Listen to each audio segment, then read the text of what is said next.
Assalamualaikum warahmatullahi wabarakatuh. Tabipun. Sebelumnya perkenalkan kami dari kelompok 5 mata kuliah PJOK SD dan Olah Gizi akan melaksanakan tugas bermain peran sebagai vitamin yang diampu oleh Bapak Lungit Wicaksono Magister Pendidikan. Adapun anggota kelompok kami, saya Niken Larasati NPM 21130530113 sebagai peran vitamin A. Saya Vivia Febriana Grifina dengan NPM 211305350 sebagai vitamin B. Saya Messi Arsita dengan NPM 211353300 sebagai vitamin D. Saya Franika Supiati dengan NPM 21130530075 sebagai vitamin C.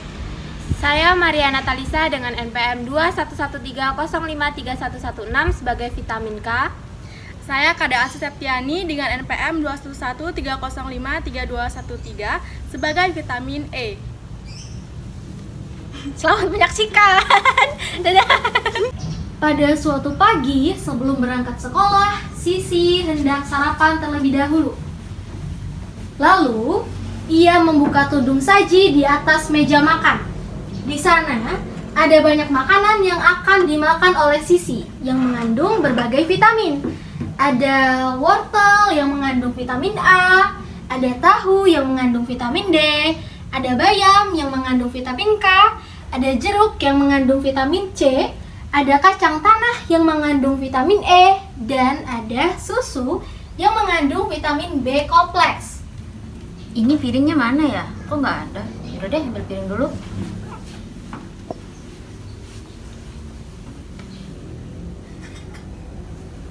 Kemudian berbagai jenis vitamin berkumpul menjadi satu. Mereka mulai memperdebatkan keunggulannya masing-masing. Kalian tahu gak sih? Aku loh vitamin yang paling penting bagi tubuh. Fungsi aku bisa untuk menjaga kesehatan mata. Kalau seseorang kurang mengkonsumsi aku, maka akan terkena gangguan mata seperti rabun. Lama gak sih? Aku loh vitamin penting. Aku penting untuk kesehatan tulang dan juga gigi anak. Kalau anak-anak kurang mengkonsumsi aku, maka pertumbuhan tulangnya bisa jadi pendek dan giginya cepat rusak. Ya jelas aku lah yang lebih penting dari kalian semua. Aku ini berfungsi untuk menjaga kesehatan kulit manusia. Mereka pasti senang mengkonsumsi aku. Karena dengan mengkonsumsi aku, maka kulit mereka akan menjadi sehat dan juga bersih. Jika mereka kurang mengkonsumsi aku, maka kulit mereka akan cepat keriput. Jaringan otot mereka juga akan melemah. Tunggu.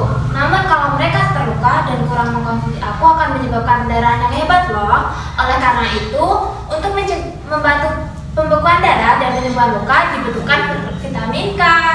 Enggak bisa gitu dong. Vitamin C itu enggak kalah penting. Kalau mereka nggak mengkonsumsi aku, daya tubuh mereka akan melemah. Jadi vitamin C itu bisa meningkatkan daya imun ketika mereka sedang sakit. Jadi kalian belajar deh. Di antara kalian semua itu, aku yang paling dibutuhkan oleh tubuh karena aku berperan penting dalam pembentukan sel darah merah dan juga aku berfungsi untuk menghasilkan energi di dalam tubuh. Kalau manusia kurang mengkonsumsi aku, maka dia akan terkena penyakit beri-beri dan tubuhnya mudah kesemutan.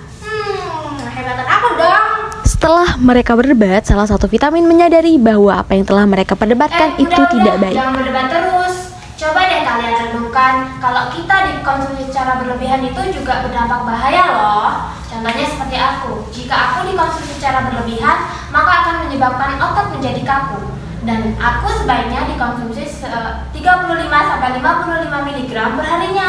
Coba deh kamu vitamin A. Oh iya juga ya, kalau aku dikonsumsi secara berlebihan maka akan merusak mata seperti rabun dan diare. Sebaiknya aku dikonsumsi setelah makan dan bagi siswa sekolah dasar sebanyak 450-500 RE perharinya. Kalau kamu gimana vitamin B? Kalau aku dikonsumsi secara berlebihan maka dapat menimbulkan gangguan hati dan juga detak jantung yang meningkat. Aku dapat dikonsumsi sebelum makan, tetapi aku lebih baik dikonsumsi di pagi hari karena aku berperan penting dalam proses pembentukan energi di dalam tubuh. Untuk anak SD, baiknya aku dikonsumsi 1,4 hingga 1,8 mg per hari. Kalau kamu gimana vitamin E? Kalau aku nih ya, kalau aku dikonsumsi secara berlebihan maka mereka bisa diare. pusing, dan juga kelelahan. Aku biasanya dikonsumsi setelah makan makanan yang berlemak. Dan untuk anak SD, biasanya konsumsi aku sekitar 7-10 mg per harinya. Kalau kamu gimana vitamin D? Kalau aku dikonsumsi secara berlebihan, maka dapat menimbulkan gagal ginjal. Dan biasanya aku dikonsumsi bersama cemilan dan juga makanan berlemak. Kalau untuk anak SD, aku dikonsumsi 15 mg per hari atau sampai 600 IU per hari. Kalau kamu gimana, vitamin C? Dan aku pun kalau dikonsumsi secara berlebihan akan menyebabkan masalah dalam sistem pencernaan. Maka sebaiknya aku dikonsumsi sebelum atau sesudah makan dengan takaran 45 mg per hari. Lalu mereka menyadari bahwa masing-masing vitamin pasti memiliki keunggulannya tersendiri. Dan kalau mereka saling melengkapi, pasti bermanfaat bagi tubuh si anak. Jadi kita maafkan yuk guys.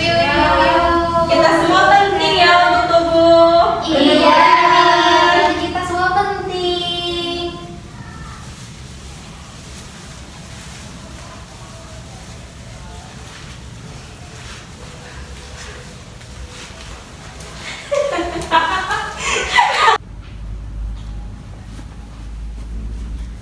Setelah itu, Sisi mengambil makanan tersebut dan masuk ke dalam mulut Sisi secara bergantian.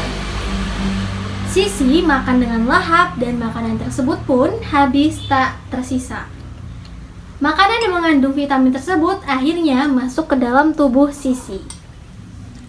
Vitamin adalah nutrisi tambahan yang diperlukan bagi tubuh untuk bisa menunjang kinerja tubuh. Umumnya, vitamin berasal dari makanan dan buah-buahan yang bersifat organik. Setelah makanan yang mengandung vitamin masuk ke dalam mulut Sisi, maka terjadilah proses penyerapan dan metabolisme vitamin. Proses pencernaan makanan baik di dalam lambung maupun usus halus akan membantu melepaskan vitamin dari makanan agar bisa diserap oleh usus. Vitamin larut lemak diserap di dalam usus bersama dengan lemak atau minyak yang dikonsumsi. Vitamin larut lemak akan diserap secara difusi pasif dan kemudian di dalam dinding usus digabungkan dengan kilomikron atau lipoprotein yang kemudian diserap secara limfatik. Baru kemudian bergabung dengan saluran darah untuk ditransportasikan ke hati.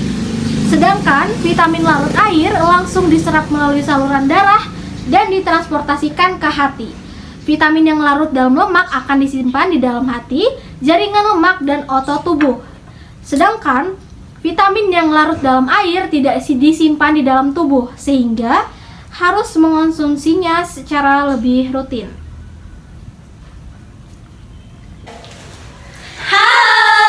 Kami adalah vitamin larut lemak. Kami telah sampai di usus halus, kemudian kami akan diserap bersama lemak dan minyak yang dikonsumsi. Lalu kami akan disimpan di dalam hati, jaringan lemak, dan juga otot tubuh. Bye! Halo, kami adalah vitamin larut air. Kami sudah berada di usus halus. Kami akan diserap melalui saluran darah dan akan ditransformasikan ke hati. Kami tidak disimpan di dalam tubuh. Selanjutnya, kami akan